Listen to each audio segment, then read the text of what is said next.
Hi booktube, this is Kelly. Thank you so much for watching my channel, Books I'm Not Reading.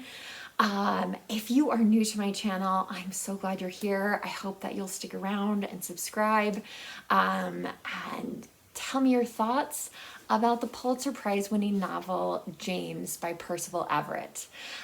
Before I get into the book, a couple things I want to say. One, I don't normally wear hats in my video.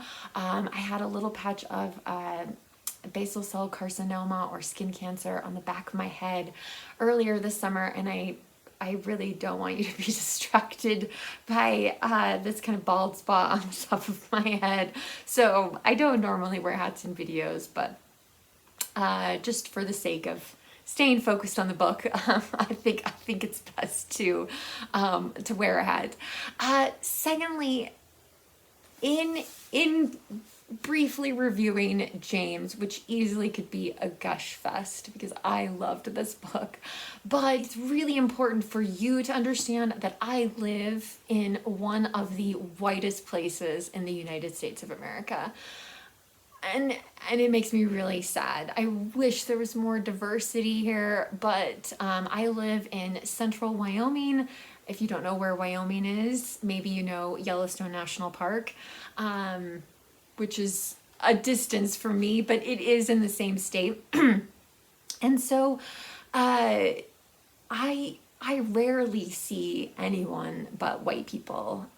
In my professional life, I know one African American, and you know, it's not the sort of situation where I could ask them like, hey, did you read this book? Could we talk about it? It's not that kind of relationship. That obviously like shapes my view of when I read books about slavery, and when I read, which, you know, I learn something, I grow. But yeah, I mean, I lived in New York City for a summer. I lived in Chicago in a primarily Puerto Rican neighborhood for a year. And I wish that I was around more diversity to hear different voices and different perspectives. So I will try to find some reviews to link down below that might share that differing opinions maybe about this book. So James won the Pulitzer Prize this year. It was a little bit controversial because the fiction jury recommended 3 other books, which I will list those down below. The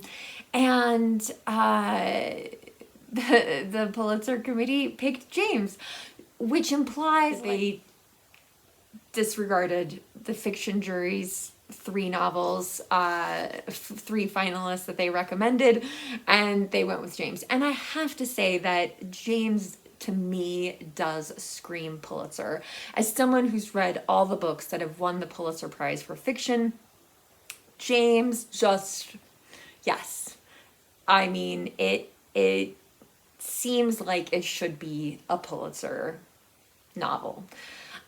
Because it is in some ways a retelling, not exactly a retelling, maybe a reimagining, but again, at a certain point it becomes its own novel, but a reimagining of the adventures of Huckleberry Finn. I recently, within the last few years, I did read The Adventures of Tom Sawyer.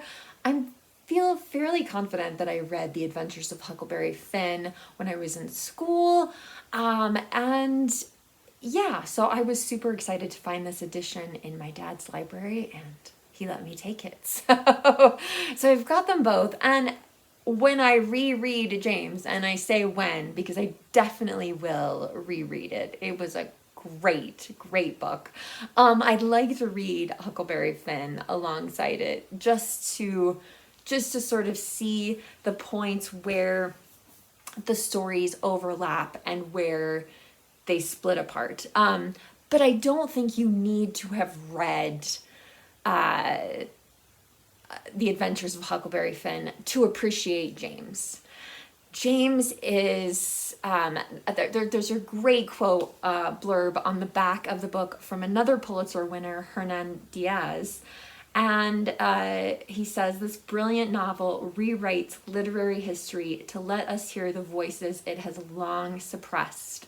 And I love that. I love that so much because it's true. James, or as he's known in Huck Finn, is Jim.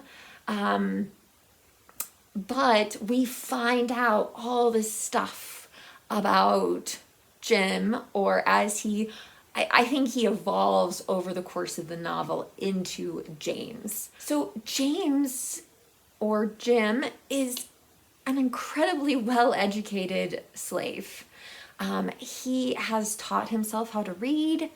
He knows how to write.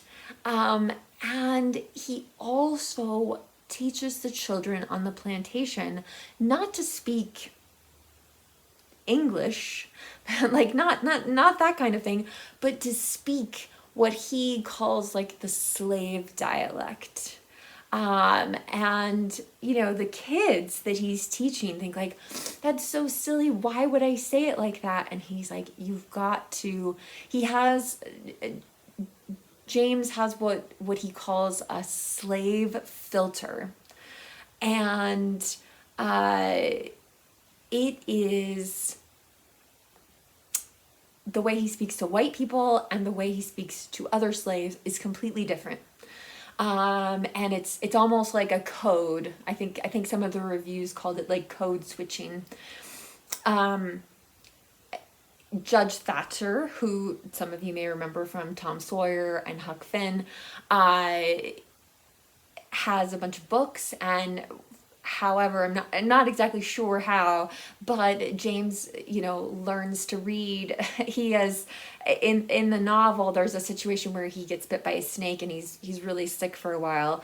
And he has visions of Voltaire talking to him and visions of John Locke. And it's really like, it just throws the slave narrative like upside down, like on its head, in a great way.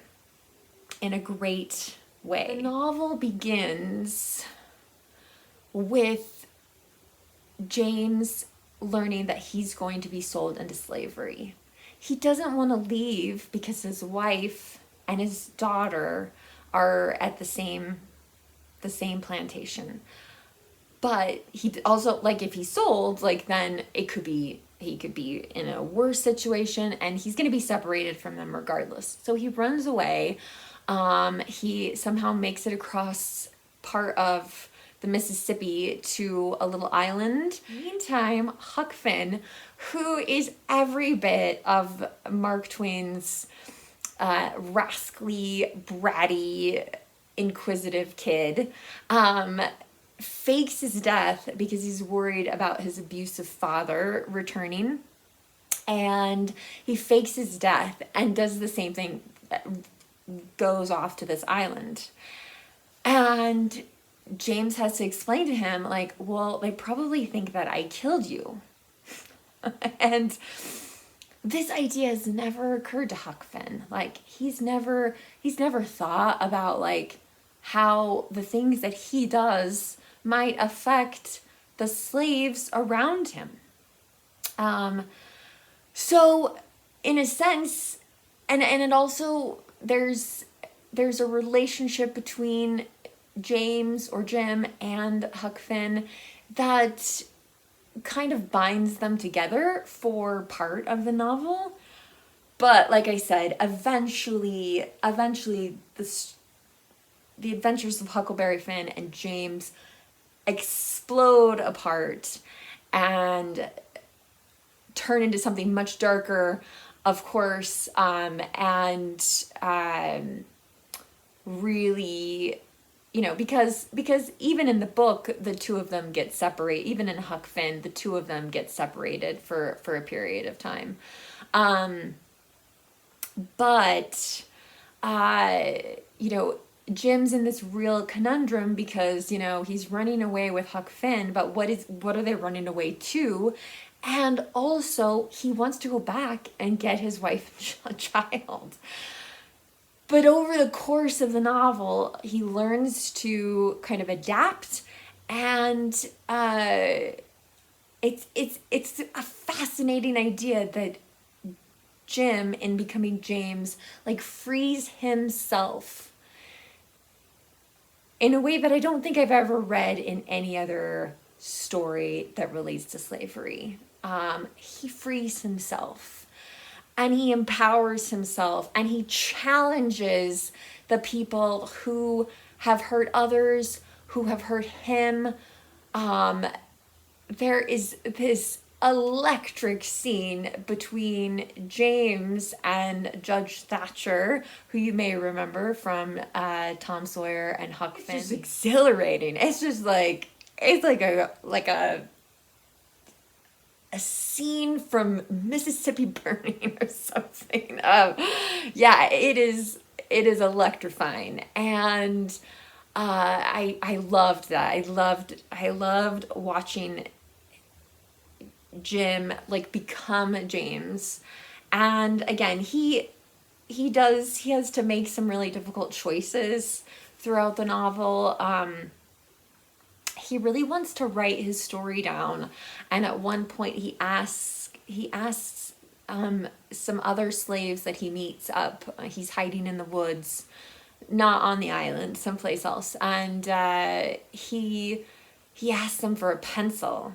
And one of them gets this little tiny stub of a pencil for him. And that slave is later beaten to death and killed. And James encounters it as he's being, whipped across the back. And the slave sees him. He sees him in the distance. And he mouths the word run. And again, it's so powerful. It's so powerful. There are some comic characters like, the Duke of Bridgewater and the Lost King of France in James, as well as the Adventures of Huckleberry Finn. But there's also some new people. At one point, James becomes part of a minstrel group, which is ironic. Like, it's just so, again, turning something on its head. So these are white people who sing songs and wear bootblack. They do blackface, essentially. And they're sort of like, when they get James, and the guy does buy James, so he's even on the loose, even running free, like he still is ensnared in slavery. But yeah, like they're trying to figure out what to do to make him look like a white man who's pretending to be a black man. And James knows that if the audience ever figures it out, if they catch on to it, like he's going to be killed. So he doesn't stay in that situation for very long, but I did find out that the person who was the lead of this minstrel group was actually a real person. And I think some of his songs are included in the book. But again, it's just this real sense of like turning things upside down, and shaking our notions of what we think might have happened to Jim as he becomes James. And it, like I said, eventually the stories just dramatically divide, and it's no more inspiration from Huckleberry Finn. It is all on Percival Everett's shoulders. So, and Percival Everett, I've never read anything else by him. If you have a recommendation for me, he did write Erasure, which was adapted then into the film American Fiction. And I know, just based on watching the trailer for that film, that again, language and notions of Black life in America like are toyed with and played with around with. So But yeah, I would love any other recommendations because Percival Everett is a very prolific writer. And I hope that now that he's won the Pulitzer Prize, as well as this book won the National Book Award, it was one of the New York Times book reviews best books of 2024. So I hope he can spend even more time writing. This is a 5-star book for me. I highly recommend it. It's weird to say like something is easy to read. I just felt engrossed in it. I was just sucked in, and had a hard time like actually putting the book down. I think one of the things I struggle with in making reviews is that I don't want to make a review right away, like right after I finish reading a book. I want to kind of think about it, but then I sometimes wait too long in thinking about it to make that review video. So that was my mission. I would love to hear what you thought of James in the comment section, or another Percival Everett book in the comment section. If you don't feel comfortable leaving a comment, you can always leave an emoji or give this video a thumbs up. I do appreciate it. And yeah, I just look forward to talking to you more about this book. I may not respond to comments right away because I'm going to try to spend my weekend resting and recuperating a little bit. So I will be back soon with another video, but in the meantime, booktube, please remember to be kind to yourself and to be kind to others. Thank you so much for watching.